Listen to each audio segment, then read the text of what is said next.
স্বাগত জানাই। ঘরে ঢুকবি, যা ঢুকবি, যা গেট লাগাই দিব।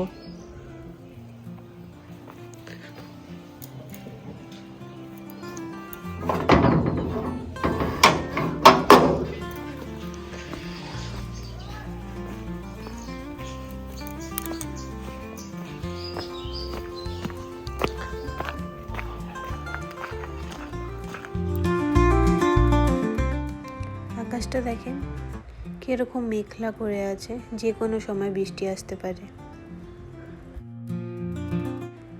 আজকে সকাল সকাল ছেলেকে ঘুম পাড়িয়ে বাজারের জন্য রওনা দিয়েছি।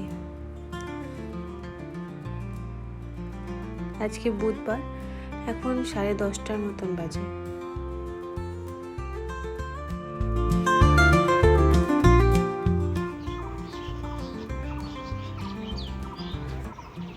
ফুলগুলো দেখুন পড়ে আছে নিচে, প্রচুর ফুল দিয়েছে এই গাছটায়, খুব সুন্দর লাগে এই ফুলগুলো আমার। কত পড়ে আছে। ওই একটু মাছ নিব, আর দেখি যদি ফলের দোকানে কিছু ভালো ফল পাই তাদের নিয়ে আসবো। দূরে না বাজারটা, ওই রাস্তাটা পার করলেই বাজার। চলুন যাই, এখনই পৌঁছে যাব।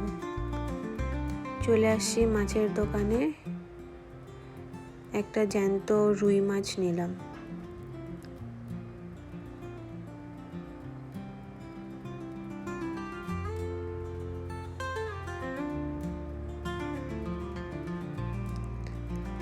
আজকে মাছের বাজারে বেশ ভালোই মাছ আছে।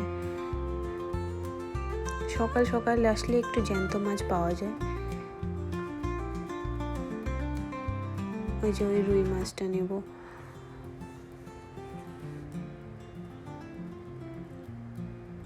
লোকাল রুই এটা। এই লোকাল রুইটাই একটু খেতে ভালো লাগে, আর বাকি তো ওই আমেরিকান রুই পাওয়া যায়, একদমই স্বাদ নেই ওই মাছটা। আমার তো ওই মাছটা একদমই ভালো লাগে না। আজকে বাটা মাছ কিন্তু ভালো ছিল, বেশ বড় বড় সাইজে।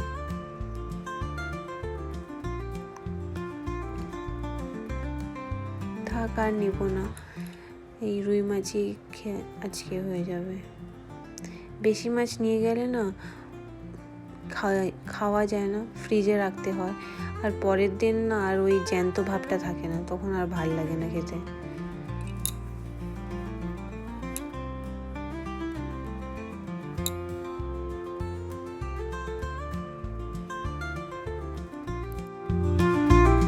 আস্তে আস্তে মাছের দোকানে এখন ইলিশ মাছ ওঠা শুরু হয়েছে।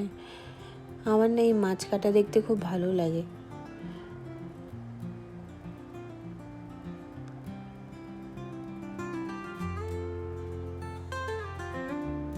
বেশি বড় মাছ পাওয়া যায় না আমাদের এই বাজারটায়।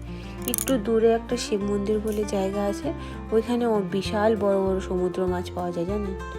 চলুন যাই, মাছ কাটা হয়ে গেছে। এই যে মাছ নেওয়া হয়ে গেছে, আর একটা ভালো পেঁপে পেলাম, সেটাই নিয়ে নিলাম। চলুন এবার বাড়ির জন্য রওনা দিই।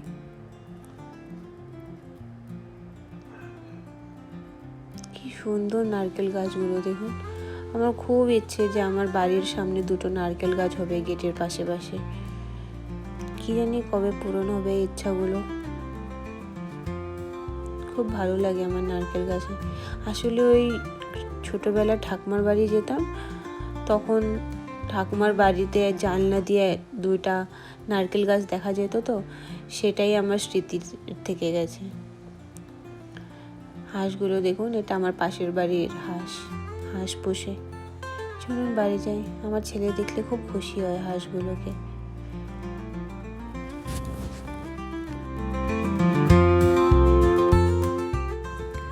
বাড়ি চলে এসেছি। মাছের সাথে না খুব ফ্রেশ মাছের তেলও পেয়েছি।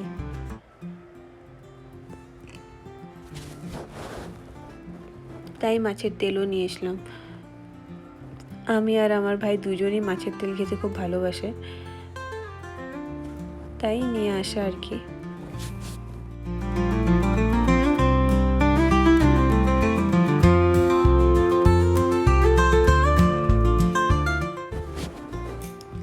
মাছগুলো বেশ অনেকবার ধোয়া হয়ে গেছে, এবার মাছের তেলটাকে ভালো করে ধুয়ে নেব। ওই মাছের তেলে না ওই লম্বা লম্বা যেটা থাকে ওটাকে বের করতে হবে ভালো করে, না হলে আমার ঘৃণা লাগে। এই যে এটাকে চলুন বের করে নিই। ওই লম্বা লম্বা যেগুলো থাকে ওগুলোকে ভালো করে বের করে ধুয়ে নিয়েছি। এবার মাছটাকে আর একটু ভালো করে ধুয়ে নেব। আমার ঠাকুমা বলে মাছ নাকি 10 বার ধুতে লাগে, তাই ওটাই মনে করে একটু ভালো করে বারবার ধুয়ে নিই আমি। সবগুলো মাছ রান্না করব না, এখন শুধু আমরা 3 জন আছি, তাই 3টে মাছকে ভাজা করে নেব। আসলে আমার ভাই ডিউটি যাবে তো, তাই তাড়াহুড়ো করে মাছ ভাজাটা করে দিচ্ছি। মা ভাত আর ডাল রান্না করেছে, ডাল ভাত মাছ ভাজা দিয়ে খেয়ে সুন্দর খাওয়া হয়ে যাবে, তাই একটু তাড়াহুড়া করে রান্না করছি। আর মাছের তেলটাকে খুব সুন্দর করে রান্না করব। আজকে তো মাছের তেলের সাথে ডিমও পেয়েছি জানেন। যে মাছটা নিয়েছি আমি ওর পেটের মধ্যেই ডিম ছিল।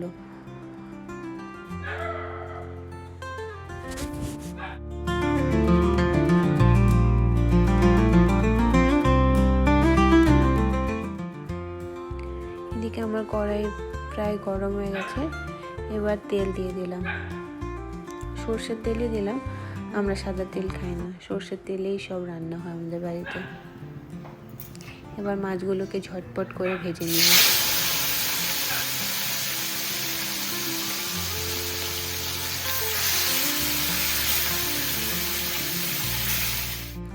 মাছগুলো ভাজা হতে থাক, ততক্ষণ আমি একটু পেঁয়াজ কেটে নেব। মাছের তেলে দিব, তাই পেঁয়াজ, টমেটো আর লঙ্কা দেব।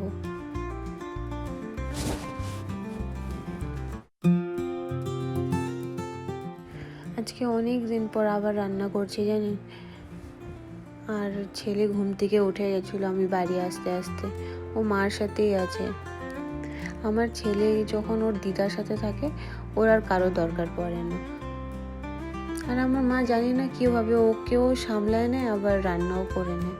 হ্যাঁ, একটু শর্টকাট রান্না করে ঠিকই, কিন্তু আমার ছেলেকে সামলানোও তো সোজা না। আর এদিকে মাছগুলো দেখুন প্রায় ভাজা হয়ে গেছে। রান্না না করে করে না আমি সব রান্না ভুলে গেছি মনে হচ্ছে।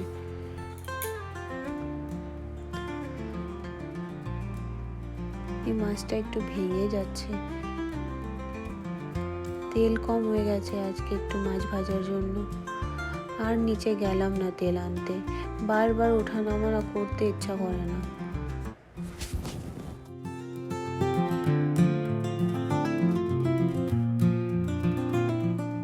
আর এদিকে মাছের তেলে দেওয়ার জন্য একটু পেঁয়াজ, লঙ্কা একটু বেশি করে নিয়েছি আর টমেটো কেটে নিয়েছি।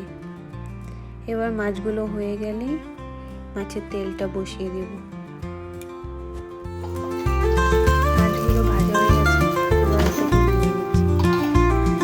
তাড়াতাড়ি গিয়ে ভাইকে দিয়ে আসবো, মাছের তেলটাকে বসিয়ে দিলাম।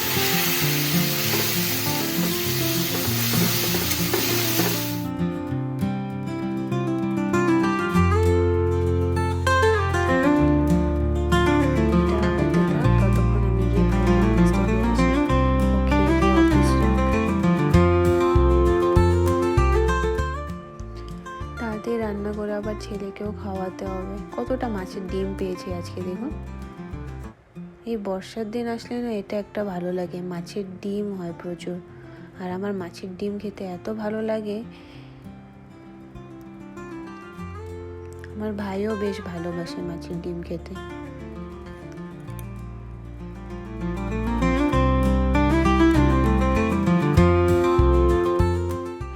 বাকি সব রান্না ভুলে গেলে কি হবে, এই মাছের তেল রান্না করতে ভুলিনি।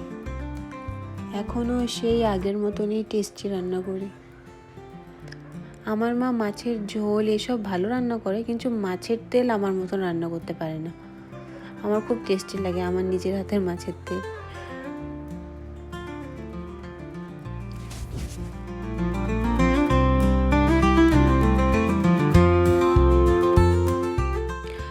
এই এক অভ্যাস যায় না, রান্না করতে করতে না গ্যাসের মধ্যে যে তেলের ছিটাগুলো থাকে ওগুলো মুছতে ইচ্ছা করে। খালি নোংরা গ্যাস একদমই ভাল লাগে না আমার দেখতে।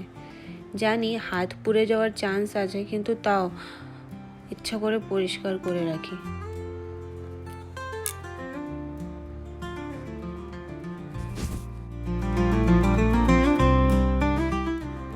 মাছের তেলটা দেখুন প্রায় ভাজা ভাজা হয়ে গেছে, অনেক জল বেরিয়েছিল, সব জলগুলো শুকিয়ে গিয়েছে। আর এক্সট্রা করে কোনো তেলও দিইনি জানেন, ওই মাছ ভাজার তেলেই রান্না হয়ে গেল।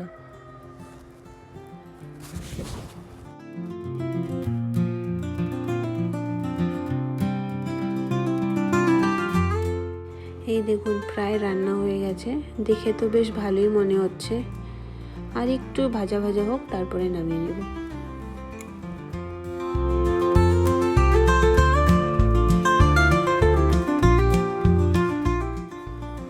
আমার মাছের তেল রান্না হয়ে গেছে, এবার এটাকে আমি নামিয়ে নিচ্ছি।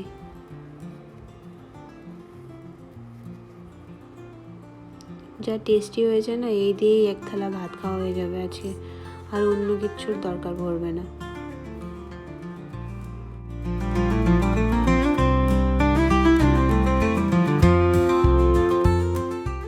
আজকে ছেলেকে মা খাইয়ে দিয়েছে, তাই আমি ভাত নিয়ে বসে পড়লাম তাড়াতাড়ি।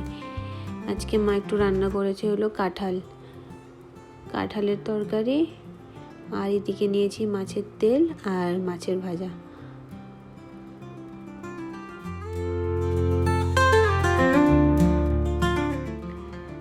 এই লাঞ্চের ব্যাপারে আপনাদের কি আর বলবো, আপনারা তো বুঝতেই পারছেন কতটা টেস্টি হয়েছে। কাঁঠালের তরকারিটা তো জাস্ট অসাধারণ হয়েছে। চলুন এবার লাঞ্চ করে নিই।